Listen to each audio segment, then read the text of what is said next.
أشهد أن لا إله إلا الله وحده لا شريك له وأشهد أن محمدا عبده ورسوله اللهم صل على سيدنا ومولانا محمد وعلى آل سيدنا ومولانا محمد وبارك وسلم إنك حميد مجيد. خاتم الانبیاء حضرت محمد مصطفیٰ احمد مجتبیٰ صلی اللہ علیہ وسلم کے غلام اور ہمارے امام بانی جماعت احمدیہ مسیح موعود و مہدی مسعود کے ایمان افروز اور روح پرور ملفوظات. فرمایا قرآن شریف میں ترتیب کو مد نظر رکھنا ضروری ہے، اور یہ آیتیں جو میں نے پڑھی تھیں ان میں ترتیب کو ملحوظ رکھا گیا ہے. یؤمنون بالغیب و یقیمون الصلاۃ و مما رزقناہم ینفقون، سورہ بقرہ. یاد رکھو اتقاء 3 قسم کا ہوتا ہے. پہلی قسم اتقاء کی علمی رنگ رکھتی ہے، یہ حالت ایمان کی صورت میں ہوتی ہے. دوسری قسم عملی رنگ رکھتی ہے، جیسا کہ یقیمون الصلاۃ میں فرمایا ہے. انسان کی وہ نمازیں جو شبہات اور وساوس میں مبتلا ہیں کھڑی نہیں ہوتی ہیں.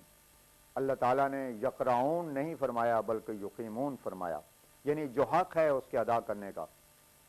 سنو، ہر ایک چیز کی ایک علت غائی ہوتی ہے، اگر اس سے رہ جاوے تو وہ بے فائدہ ہو جاتی ہے.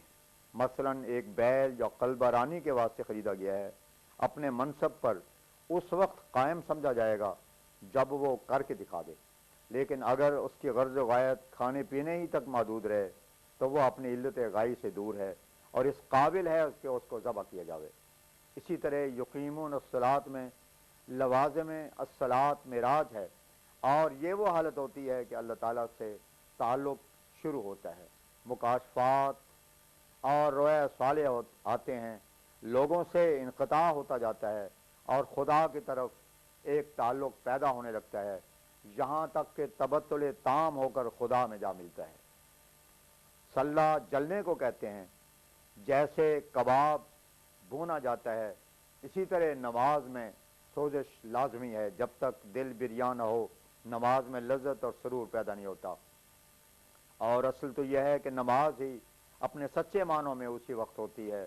نماز میں شرط ہے کہ وہ بجمیع شرائط ادا ہو، جب تک وہ ادا نہ ہو وہ نماز نہیں ہے.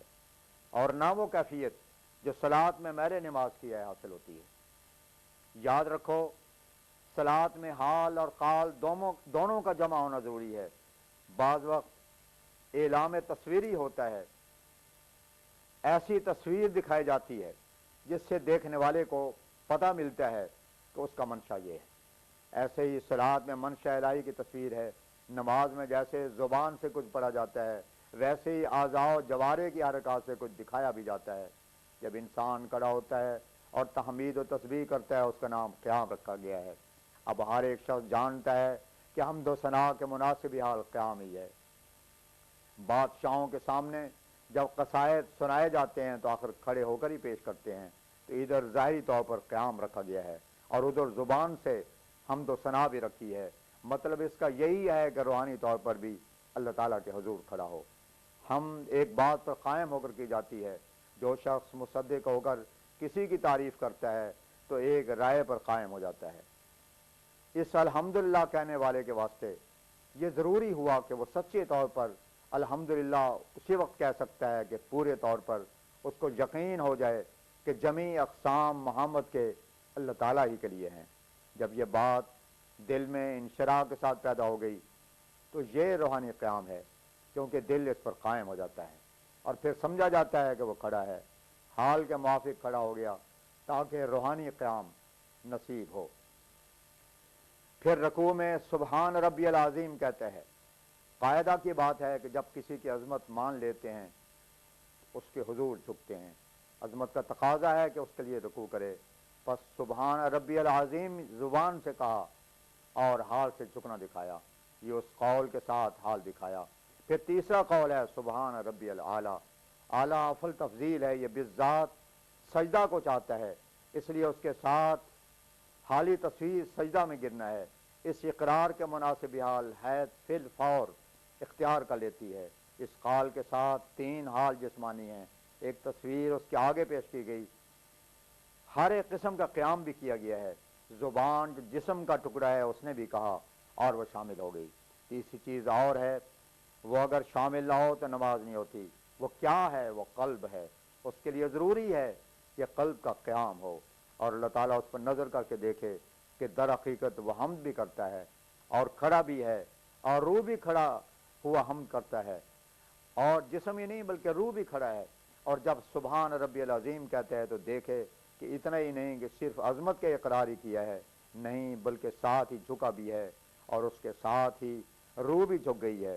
پھر تیسری نظر میں خدا کے حضور سجدہ میں گرا ہے، اس کے علو شان کو ملاحظہ میں لا کر اس کے ساتھ ہی دیکھے کہ روح بھی الوہیت کے آستانے پر گری ہوئی ہے۔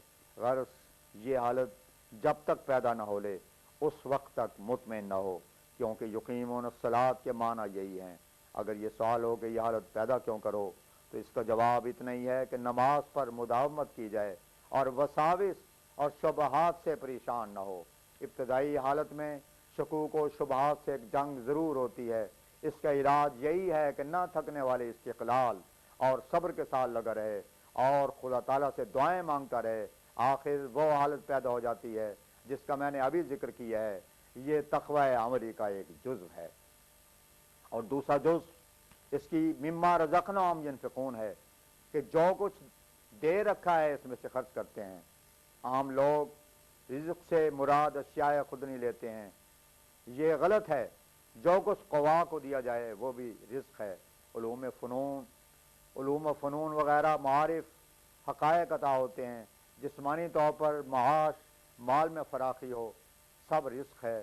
رزق میں حکومت بھی شامل ہے اور اخلاق فاضلہ بھی رزق ہی میں داخل ہیں۔